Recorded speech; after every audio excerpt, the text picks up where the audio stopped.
Spiritual meditation is the pathway to divinity. It is a mystic ladder which reaches from earth to heaven, from error to truth, from pain to peace. Every saint has climbed it, every sinner must sooner or later come to it, and every weary pilgrim that turns his back upon self and the world, and sets his face resolutely toward the Father's home, must plant his feet upon its golden rounds.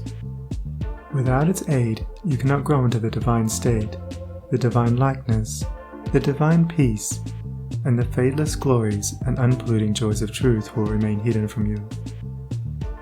Meditation is the intense dwelling, in thought, upon an idea or theme, with the object of thoroughly comprehending it.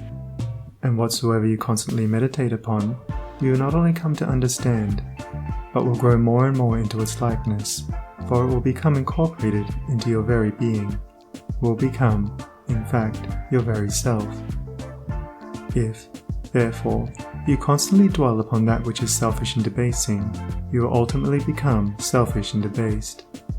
If you ceaselessly think upon that which is pure and unselfish, you will surely become pure and unselfish. Tell me what that is upon which you most frequently and intensely think, that to which, in your silent hours, your soul most naturally turns, and I will tell you to what place of pain or peace you are traveling, and whether you are growing into the likeness of the divine or the bestial. There is an unavoidable tendency to become literally the embodiment of that quality upon which one most constantly thinks.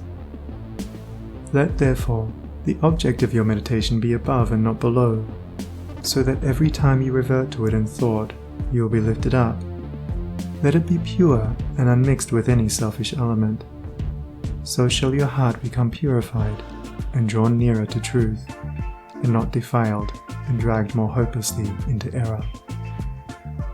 Meditation, in the spiritual sense in which I'm now using it, is the secret of all growth in spiritual life and knowledge. Every prophet, sage and savior became such by the power of meditation. Buddha meditated upon the truth until he could say, "I am the truth." Jesus brooded upon the divine immanence until at last he could declare, "I and my Father are one." Meditation centered upon divine realities is the very essence and soul of prayer.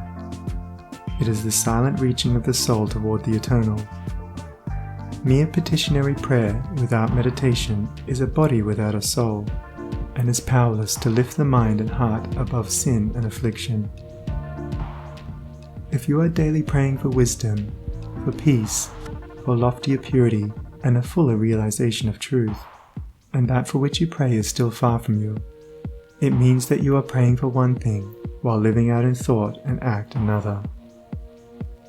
If you will cease from such waywardness, taking your mind off those things the selfish cling to, which debars you from the possession of the stainless realities for which you pray, if you will no longer ask God to grant you that which you do not deserve, or to bestow upon you that love and compassion which you refuse to bestow upon others, but will commence to think and act in the spirit of truth, you will, day by day, be growing into those realities, so that ultimately you will become one with them.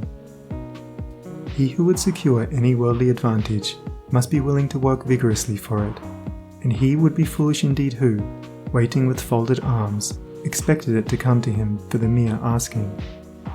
Do not then vainly imagine that you can obtain the heavenly possessions without making an effort.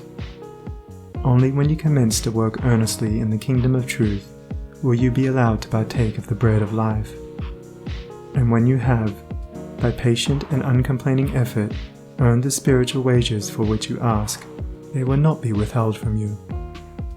If you really seek truth, and not merely your own gratification, if you love it above all worldly pleasures and gains, more, even, than happiness itself, you will be willing to make the effort necessary for its achievement.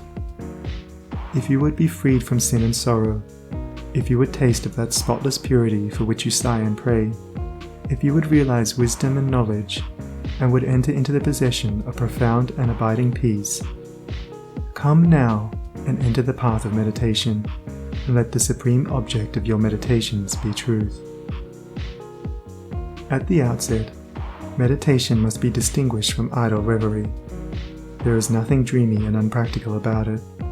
It is a process of searching and uncompromising thought which allows nothing to remain but the simple and naked truth. Thus meditating, you will no longer strive to build yourself up in your prejudices, but, forgetting self, you will remember only that you are seeking the truth.